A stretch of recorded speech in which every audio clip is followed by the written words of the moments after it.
Do not buy these comic books. Let's get into it. Another week, another list of the most trending comics in the marketplace. And you know what? Timing is a hell of a thing, isn't it? Absolutely. This is the type of thing where if you know what to look for, you should have been buying half of these comics year-round. Right now, not the time to buy because we are seeing high prices on a lot of these low-priced books. We appreciate the fact that you're here. You're listening to us babble and talk about comic books every single week. Go ahead and hit that like button. It's right down there. It's a thumbs up. Or you can hit the thumbs down. I don't care either way. Hit the subscribe button while you're down there, too. And we need to just get to it because I feel like there's been too much preamble. I want to talk about comics. X-Men 97, issue number 2, the second print, which just came out this week, is here at number 10 on the list. Out this week and hitting $10 average sales, $15 to $18 high raw sales. If you look at issue number 1, the second printing that they released, it wasn't all that special. I mean, it was really cool, but it's mostly trade dress, not like this issue, showing Gambit and Rogue embracing. It makes sense, but I think this book is still at LCS's and people are just trying to save a trip to the store that they should be hitting every single week. It is a beautiful and touching cover, and really it's the type of thing that if I saw on the wall, I would buy it. Keep in mind that this is a second print, and not a lot of stores have been buying heavily. I know we've only got 2 people at our shop that regularly order the second and third and fourth prints of every book, so we only got 2 copies and none of them even went to the wall. I believe copies are out there and you can probably get them for a better price than online. All in all, this run is actually performing pretty, shockingly well when it comes to, sales and prices and stuff. For example, issue number 1, cover A in a 9.8 is pretty much a $100 plus book now at this point, and it's only been out for a month or 2 at this point. And again, for issue 1, the Ben Harvey 1 in 100 Rogue Virgin variant, that seems to be the coolest book of this run so far, in my opinion. There's been only 3 sales of that online, and we're seeing $250 highs for that book too, which is pretty high if you ask me, but I think it's kind of warranted for a cover that cool. Issue 3 came out this week, so while you're going to pick it up at your LCS, see if they have it issue 2 second print. Maybe able to add that for cover price. Moving on to number 9 on the list, Lost in Space Annual number 1, Joe Jusko variant, who's doing a CGC signing, so it makes sense why we would see this book on the list. Seeing $25 average sales, $165 for a CGC 9.8, but there are under 50 copies in total graded on the CGC census across all grades. This is another example where 90s kids can rejoice. If you bought the Marvel Masterworks sets or some of the original Fleer Flare sets, you know Joe Jusko's art. He has done some incredible comic books, some incredible cards, some incredible posters. He's one of those artists that I really think goes underrated. This is a lot like the Dave Stevens thing, where all of a sudden people started bringing to the forefront how fantastic his art is. I think Joe Jusko's art is another one of those that just goes under the radar. Such a beautiful cover, very much in that 1940s, 50s cheesecake style. It's a great bondage cover. We're seeing a 450% increase in copies sold this week because of the announcement of the new signing, but there are so many great covers that he has done out there. The Fleer Flare and the Marvel Masterworks each released small mini-series with 3 or 4 covers, but if you really want to go deep dive, you should check out Key Collector, because on this app, they will show you all of the Joe Jusko covers in the artist search section. If you do want to send anything to get signed by Joe Jusko for this CGC signing, the deadline is Sunday, July 28th, but you can also send in a bunch of those cards that Russ mentioned too, which I think is pretty cool. You can do comics as well as cards. If I had to pick my personal favorite, I love the X-Men number 4 variant, which just featured the artwork from that card, but it's Cyclops being a total badass on the cover of that comic. I'm a little partial to that because Cyclops is my boy. I enjoy the Nightmare on Elm Street comics. They're a bit oversized. You get the first Nightmare on Elm Street, and then issue number 2 is the origin of Freddy. And Freddy's on the cover in a tree, isn't he? Oh yeah, very, very creepy. And it's great to see that Joe was working at Innovation Comics at this point in time, which is why he did the Nightmare on Elm Street, which came out in Innovation, as well as the Lost in Space comics. Which brings us to number 8 on the list, and it's kind of a common theme here, foreshadowing the rest of it. The X-Men books right now are ones that you probably need to wait a little bit on and not buy right now.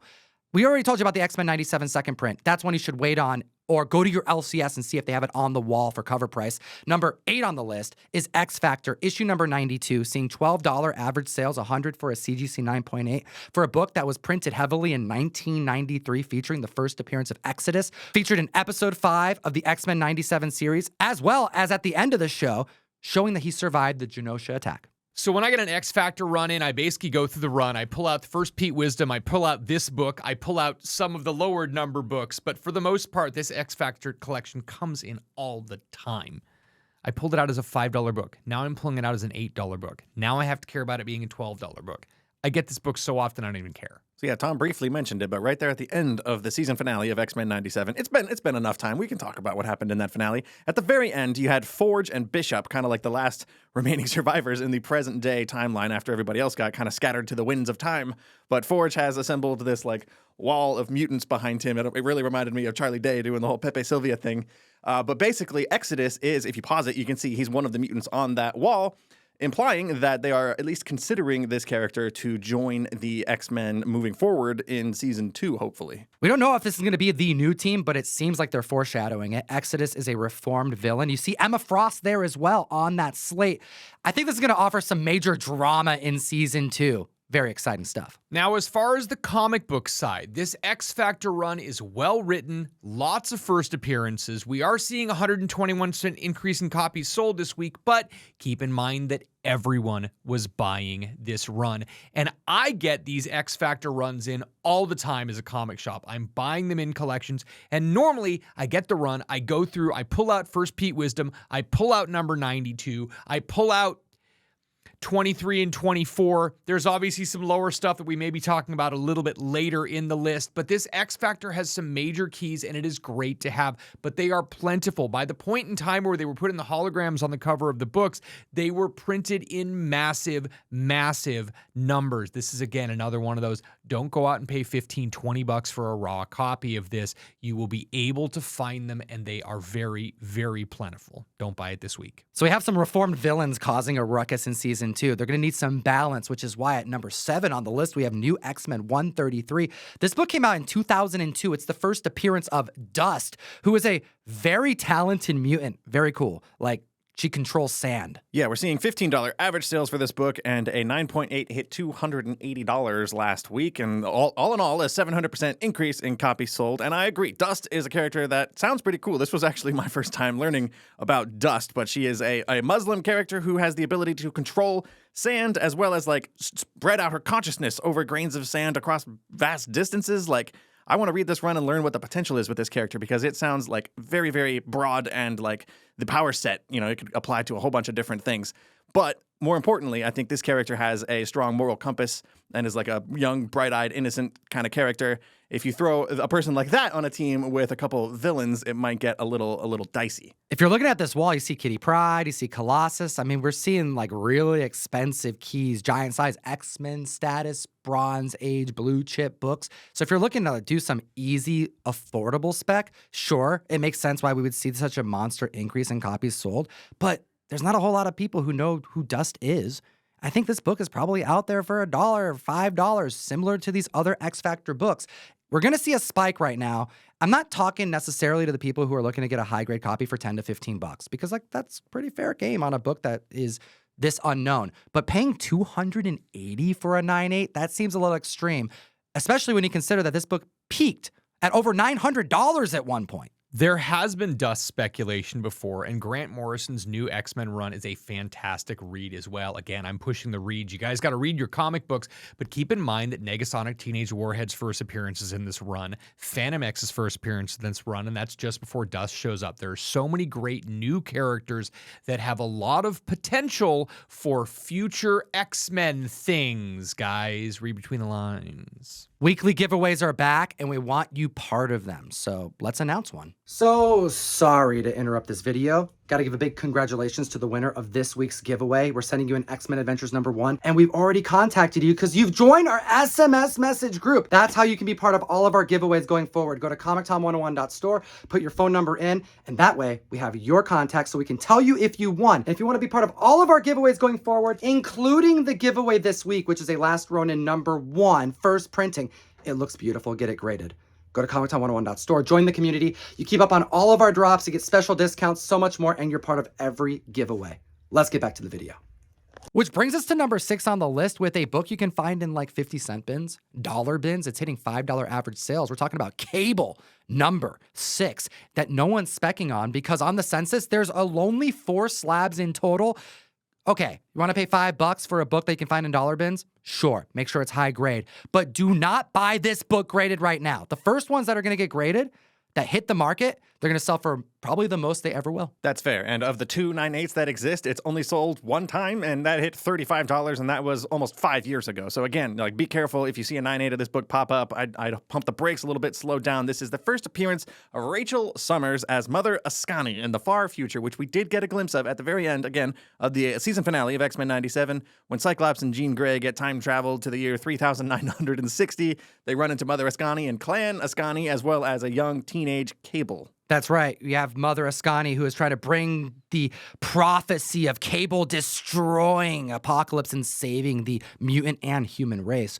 Well, this is clearly being set up for season 2, and this is a minor key, like very minor, like, it's a $5 book. I only care about one book in this Cable run, and it is the number 1, and it has foil on the cover, and that's only because I love my 90s foily goodness. But 650% increase in copies sold this week. That's nothing to sneeze at. People are definitely seeking out this book. Which brings us to number 5 on the list with, have you hit the like button yet?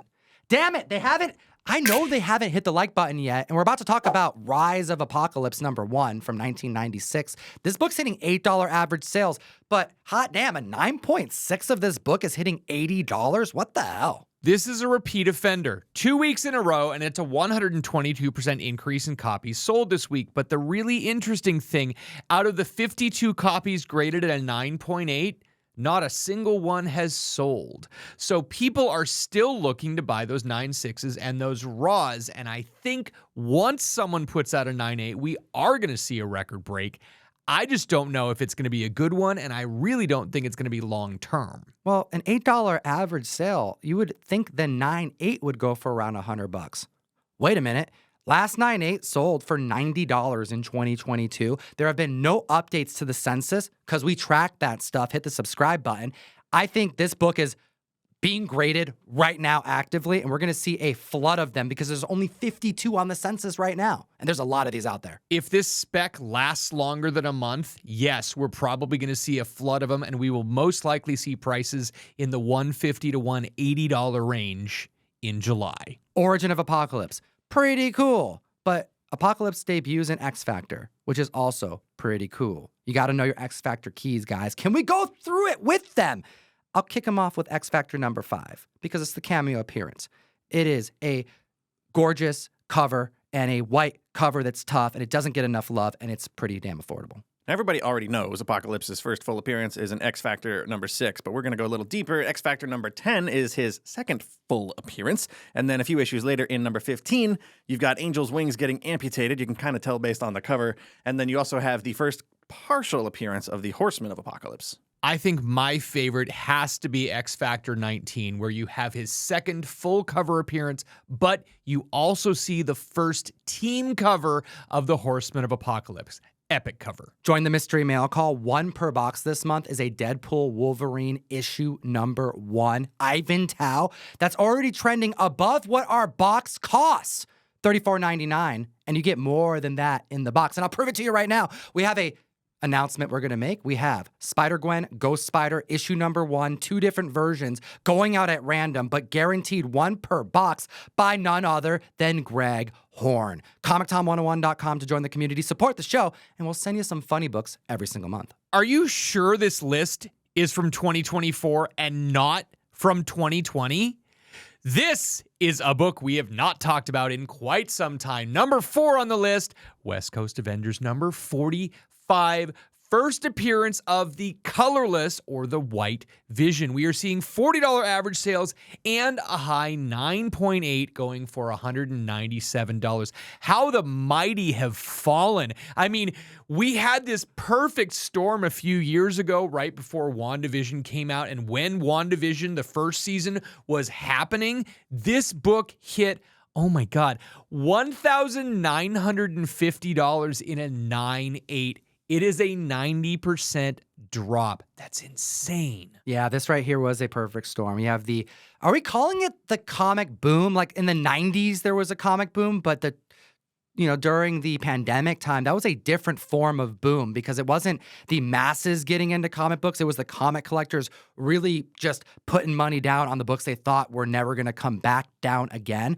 And then this book came out the woodwork because of WandaVision. So you have a triple threat happening, the craze and people getting stimulus and getting into comics from their home. But then you also have Disney Plus, like creating a landscape that people were very optimistic about. And it's still very exciting. I mean, look at X-Men in 97, what's going on with that. But then you also have the third variable, the CGC having one of the most atrocious backlogs of books they needed to get graded at a time that I remember we were sending books in having to wait 8 to 9 months to get back graded. So in the 3 years since the comic book Perfect Storm, we haven't really talked about this book, but now 120% increase in copies sold with new news this week. Yeah, it's kind of exciting to hear this news. We've been sort of hinted at it for a while. There's been rumors, but we are finally getting a solo Vision TV series. It's going to come out on Disney Plus in 2026, which really means probably 2027 or 2028 with the way these things kind of tend to pan out. The executive producer from Star Trek Picard is a guy named Terry Matalas, and he has been signed on as the showrunner for this new solo Vision series, which will obviously feature Paul Bettany reprising his role as Vision. That's about all we know for this right now. What we do know right now is that Marvel is moving to a slower slate, not releasing as many things throughout the year, going from like 4 shows on television, rather Disney Plus, to like as little as 1 to 2.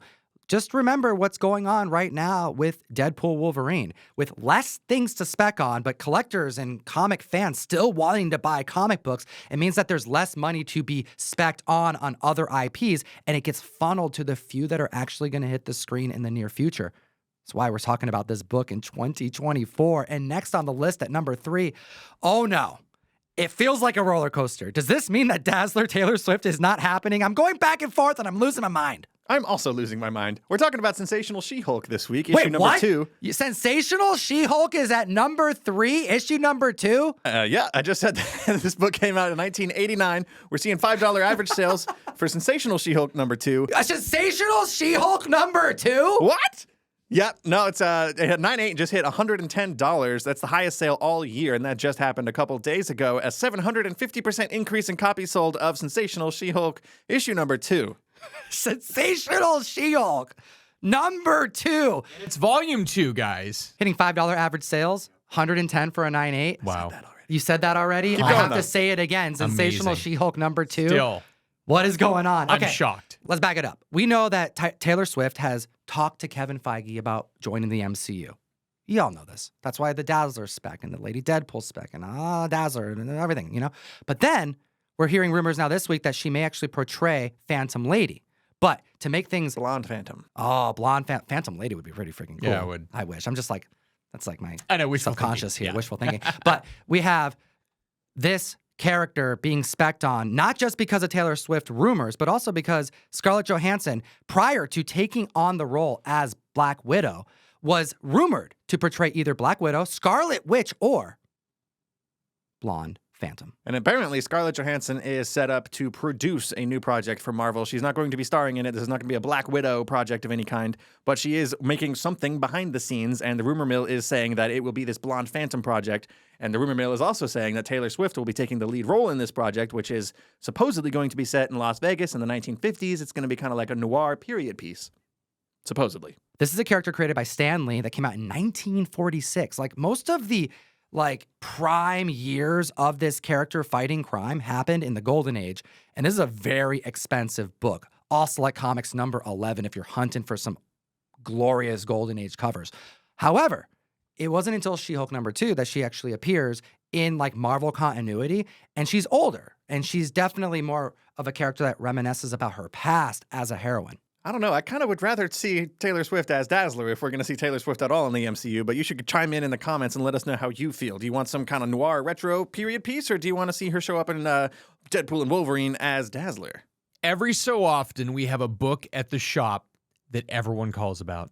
Every single phone call, every single email, and this number 2 on the list is that book. I don't think anyone was prepared for this one shot. I had 7 people order this one shot. We have had easily 50 people call about this book in this last week. The demand is massive, and I think there are multiple factors at play. Number 2 on the list, Doom #1, the brand new one-shot talking about Dr. Doom. We're reporting $20 average sales, but I was seeing high raws going for $50 and up. There are multiple awesome variant covers of this, and I really just think the comic book community and the hip-hop community are coming together to want this book. Dr. Doom getting a one-shot featuring his niece Valeria having to go up against to save the universe from a maddening Galactus. And it's written by Jonathan Hickman. All those things should be enough for you to like have your interest peak. But you also have a one-page reference to rapper MF Doom living on borrowed time. The clock keeps ticking. This is right there on page 1, and we have definitely seen the hip-hop community coming together with like the hip-hop Marvel variants that came out in, 2014, 15, and 16.